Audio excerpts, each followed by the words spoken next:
Well, hello and welcome to another edition of Health Solutions with Shawn and Janet Needham, where Team Needham discusses everything healthcare. I'm your host, Shawn Needham, along with my wonderful wife, Janet, and I hope everyone had a Merry Christmas and wishing everybody a Happy New Year also. So today we are going to be talking about PCOS and infertility, which usually they go hand in hand. So I'm going to let Janet take the lead on this one and just tell us, what is PCOS? PCOS stands for polycystic ovaries. And basically what happens is that there's an imbalance, and it usually starts very young in life, probably after the first menses. And there's an imbalance in progesterone versus estrogen. And so it starts out very benign, perhaps. The young teenage girl does not have normal cycles, and when she does have cycles, they can be erratic or very heavy and difficult. So basically, we're just not managing our estrogen, and our progesterone is not being produced. Many times, too, during this process, teenage girls start having cystic acne. They might have too high testosterone levels. But how that plays out throughout life is many times we get diagnosed, but we aren't treated properly. And so as we go along, when we start with fertility, as we are a young woman wanting to start a family, then we start having fertility issues such as unable to carry a pregnancy, and that can kind of persist throughout life. Some people do, but it can be a problem. So basically, the biggest problem is an imbalance of hormones. And typically, when somebody is younger, or when a woman is younger and having issues like this, the traditional treatment is birth control pills. And what that basically does is suppresses all your endogenous production of hormones, Right. which you're already not producing enough progesterone. So birth control pills in the long run make it worse. Right. Really what needs to happen is you need progesterone. Like Janet says, if you're having cycling issues, it's usually a progesterone issue. So you need progesterone to help you cycle. A lot of times you need thyroid also. So if you are PCOS and you have some of those symptoms, which can be acne, can be oily skin, like Janet said, because your testosterone and DHEA might be higher normally. But the main thing you lack is progesterone. And especially when younger, that can help the treatment. That can be a treatment. But when older and you still have PCOS and some of those issues, thyroid is very, very important. And don't just trust a traditional doctor that checks your TSH and they say, well, your thyroid's normal. Well, just because your thyroid's normal doesn't mean that treating you with thyroid won't make you feel more optimal and get rid of those symptoms of PCOS. Janet, will you talk about PCOS and how metabolic syndrome Right. and is usually related? So typically what happens is in our normal cycle, progesterone balances estrogen. And where estrogen starts becoming a culprit with our metabolism is we become what's called insulin resistant. If we have too much estrogen versus progesterone. So what happens is our body starts storing our energy instead of helping us burn our energy. And so many times weight gain becomes a problem, and it's abdominal weight gain. And on our traditional Western side of medicine, what we put a gal on is a estrogen-based synthetic estrogen to help treat her symptoms and block that she's having a period at all. And so we add and exaggerate the problem. So not only are we having our own natural resistance, but then we add another estrogen on top, which causes more problems and more weight gain. And so we exaggerate those problems, where the fix really is to get her cycling Right.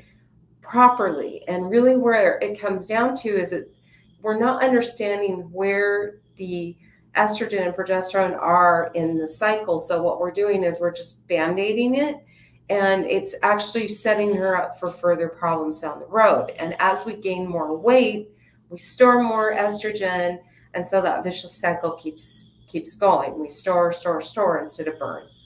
And she talked about the insulin also, and a lot of women that are PCOS are overweight, and that then causes fertility. And a lot of times they are insulin resistant, and because they have too much insulin already. They're not really, they don't qualify as being diabetic yet, but they're really going down that road. And really, honestly, if you look at their insulin, they're probably diabetic because they're not responding well. So one of the treatments for PCOS is also diet related. I think it's very, very important, not only to start progesterone, but also make sure your thyroid is optimized, and make sure that you start watching what you eat. Low carb, I believe in low carb, and especially for women that are PCOS, I think intermittent fasting is really, really important. They've already got too much energy. They're storing it as fat. They're storing extra glucose. Their insulin is high. So if they start fasting, it'll bring that insulin down and they can start losing weight better. And then in turn, other things will follow. Their cycles will follow and all that if you get them on the right progesterone and thyroid. You want to comment on that, Janet?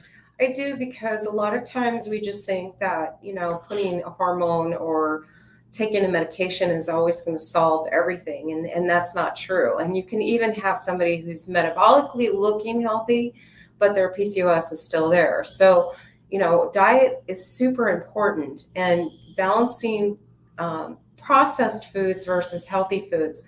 Talked a lot about this over the weekend with the holiday with our children, about how important real food is that we consume, because the more processed something is, the more likely it has more sugar that's refined, and that's going to be an issue. So if you are someone diagnosed with PCOS, the more that you can get to real food that rots and we have to cook and preserve without being put in a box is going to be far more healthier for you long term. And it's the small steps along the way, because the thing is that to turn the clock back, we have to take small steps. It doesn't happen overnight. And if you think about PCOS, which if you're PCOS, you're probably not cycling regularly. And that also means you're probably, if you're younger, you're probably not going to be very fertile. You're going to have a hard time getting pregnant and maintaining a pregnancy because of lack of progesterone, usually. And one of the things is that our diets can cause that. When your body prepares itself to carry a baby, it wants to be healthy. And if you're not healthy in yourself, then it's going to say, you know what, I can't afford to carry a baby, so I'm not going to cycle. So you can't get pregnant and carry another baby. So, or if you do get pregnant, you miscarry, right? Because it's metabolic health is very important, and our bodies are smart about it. They know if we're healthy or not, and if we're able to take care to actually carry another life. And if we're not, we won't cycle or be able to carry the baby. Right. That's very, very common. So it's not just about taking progesterone. It's not just about taking thyroid. It's also about watching your diet and being healthy. Right. So maybe we should back up slightly and explain where progesterone hits during our cycle. The first part of our cycle, when we have our menses, usually it's just estrogen. There's no progesterone that is being made or released from our ovaries.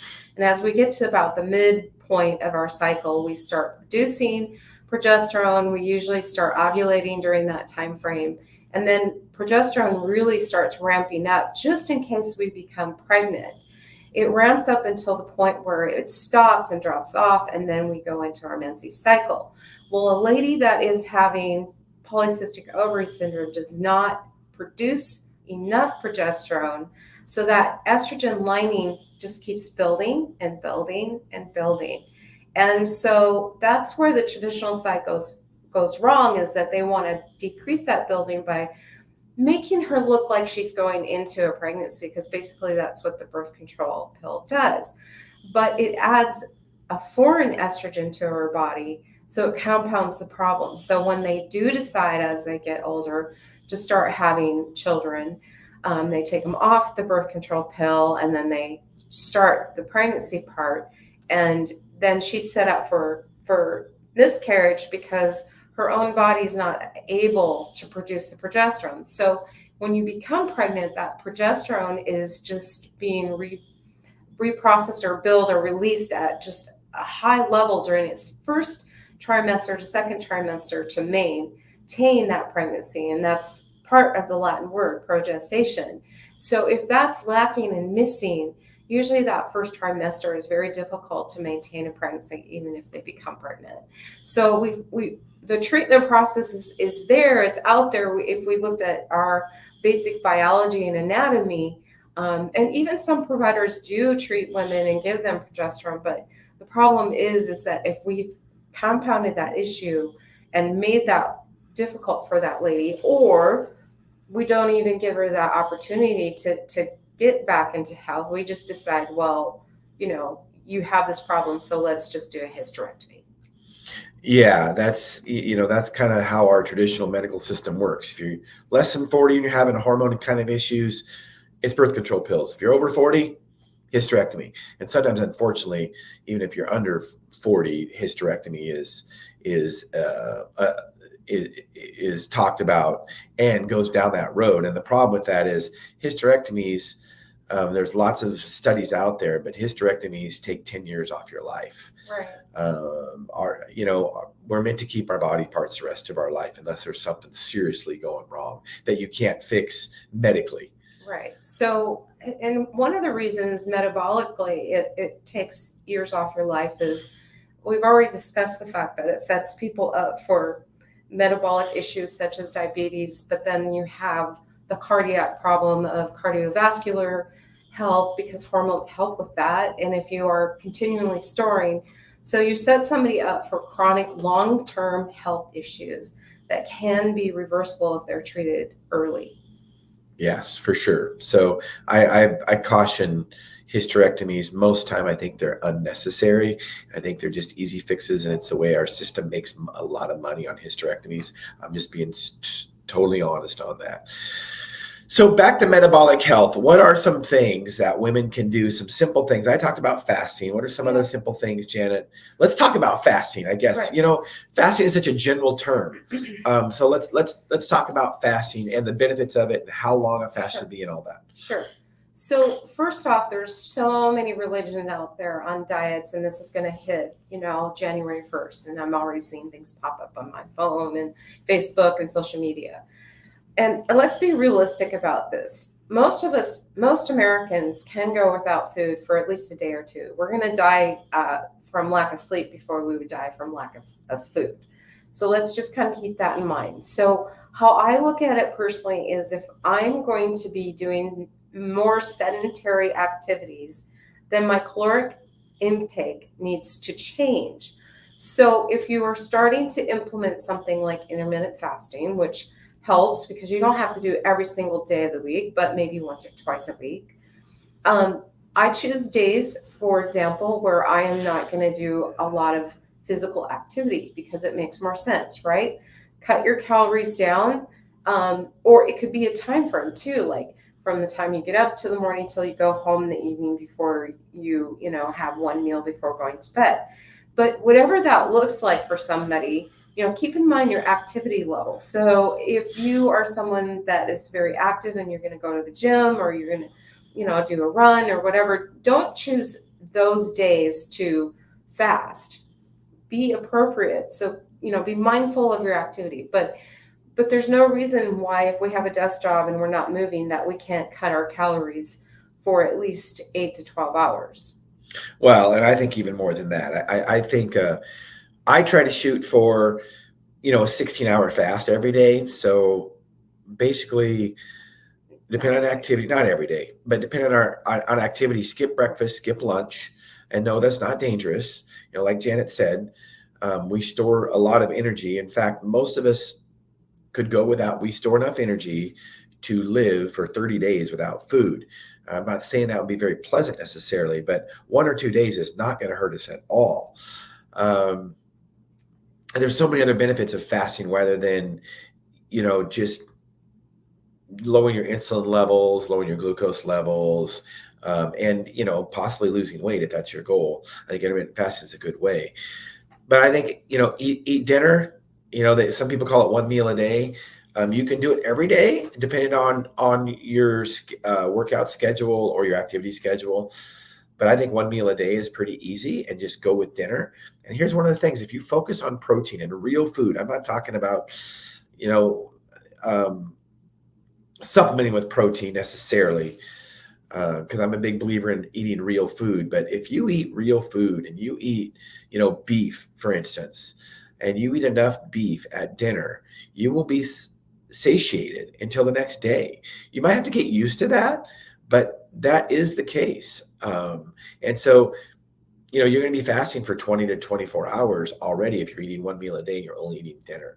And I think it's easier to fast during the day than it is in the evening, because during the day you're usually at work. You're not around unlimited food sources in your pantry and your kitchen and your refrigerator. So I think it's easier to fast during the day. But anybody out there that's pre-diabetic or diabetic, this is what I challenge you to do with fasting. If you're not on medication that can lower your blood glucose, we are told many times in healthcare that the answer, we're told in healthcare all the time that the answer to diabetes is medication. Well, that is just an outright lie. The answer to diabetes is changing your diet. And if you want to see how you can reverse your diabetes, fast for 24 hours and see what happens to your blood glucose. Now, don't do that if you're taking medication that can lower your glucose and put you into hypoglycemia. Like if you're on insulin, don't do that. But I challenge you, if you're pre-diabetic, you're not on any medications, or you're diabetic and not on medication that'll put you into too low glucose, just fast for 24 hours. You know what will happen to your glucose. And then tell your doctor, well, I proved it, it's reversible. So then long-term, what are you going to do? You just fast more often. You don't have to do it every day, but fast a few days a week, or find out what schedule works for you. I think fasting is very, very important, because one of the problems with us as Americans is we mostly have an unlimited food source. So we're constantly eating. I think they say the average American eats 15 times a day. Now, I mean, that includes, drinking your coffee with cream in it and little snacks here and there. But think about that, 15 times a day, and challenge yourself to just count how many times you eat a day. And whatever that is, if you want to start losing weight, then just eat less, and have a window where you're going to eat. You have anything to add to that, Janet? I do. So first of all, I think we're unaware of how much calories are and what the calories look like and what serving sizes really are. For Americans, we have this sad diet that our government put out, I think, in the 50s or 60s, about how we're supposed to consume about 2,000 calories on an average adult. Well, that's just not so. I mean, you should figure out what your height and body type requires. So for myself, if I'm just working in office and not out of office, I consume anywhere from 800 to 1,000 calories on a day. But that does not mean that that's a day where I'm working out heavily or doing some big activities. So you find out what works for you and you go from there. And then keep in mind, what does it look like? What is a serving size? Figure that out. Measure, look, weigh, read packages. There's so much material out there. It's easy to do. And the other thing too is you don't have to reinvent the wheel. You don't have to do everything every day right away. So choose one thing. So for me, I love coffee. I loved cream, but I just eliminated the cream, right? Do one thing. Small hinges swing big doors, right? If you are somebody who buys your coffee at Starbucks or a coffee stand, make it at home. You can control the calories much easier. Small things. Over time, I've seen many women that have dropped weight just by doing that alone. So it's small things that we can decide and do, and then they become habit, and it's easier to achieve. But when it comes to protein for women, especially when we have somebody like PCOS and we're talking about, managing your protein first, I think as a priority, really sets you up for success, because most of us do not know as women what that protein serving should look like and how big of an impact it has on us. Because like Shawn said, we feel fuller when we eat our protein. And also we've made that priority to heal too, because if you had, for example, a procedure, a surgery, or trauma, your surgeon or doctor should tell you to consume proteins to help heal and replace. So let's make sure we have good tissue and repair. I'm not saying to be on a perhaps keto or some, totally restrict carnivore or that kind of thing. I'm just saying, make it a priority. So small things that we can live with in our lifestyle that make it easier to succeed. Eat your meat first, and I guarantee you'll eat less of other things. I mean, those are just the facts, because meat is so satiating, whether it's beef or chicken or pork. And if you're really wanting to restrict calories, and stick to lean meats, like lean beef or chicken. Pork is there's really not much. There's really not a lean pork per se, and I'm not saying that pork fat is bad. It just does add extra calories because fat is so calorically dense, twice as much as protein and carbohydrates. So speaking of the small hinges swinging big doors, 100 calories a day is 5 pounds a year. Just do the math. That's really it. So if when you think that extra, 100 calories is not going to do anything per day, over a year, it's 5 pounds. And that's typically how people end up gaining 50 pounds is, after high school, they just gain, 5 pounds a year. Next thing you know, 10 years later, they've got 50 pounds on. So small changes do make, get big results over the long run. And that's what's important is just to be consistent instead of, trying to be consistent is something that you can do long term. And there's certain things like strict keto diets, I think, are very, very difficult to adhere to long term. I think if you understand the concept of keto, and basically when you go keto, usually you stay away from processed foods. And I think that's one of the reasons that keto is successful when it comes to weight loss. So just to encourage people that if you are PCOS or you're a young girl and you're starting to have cyclic problems, early on treatment is especially important. And find somebody who specializes in hormones, because not everybody's, unfortunately, not everybody is as educated or understands the importance of balancing the progesterone and estrogen ratios. Even though they might have training, it doesn't mean that they know what they should know, or they're practicing in a way that's going to be beneficial. So we regularly refer people to hormone specialists that know how to balance people's hormones. And that usually gives people better choices and decisions and healthier outcomes. Yeah, for sure. So if you have any questions about PCOS, or know somebody that has PCOS or infertility problems, cycling problems, please have them reach out to us at the pharmacy, Moses Lake Professional Pharmacy. That's what Janet and I do all day long, is we help people with hormone-related issues. We talk to patients and healthcare professionals all over the nation all day long, and we absolutely love it. So feel free to reach out to us. Let's see if I can find there it is right there. Moses Lake Professional Pharmacy, 509-764-2314. This concludes our discussion on PCOS and infertility. Stay tuned for our midweek podcast, which is Thursday, 8 a.m. to 9 a.m. Pacific Standard Time. You listen to Health Solutions with Shawn and Janet Needham. Thank you for listening.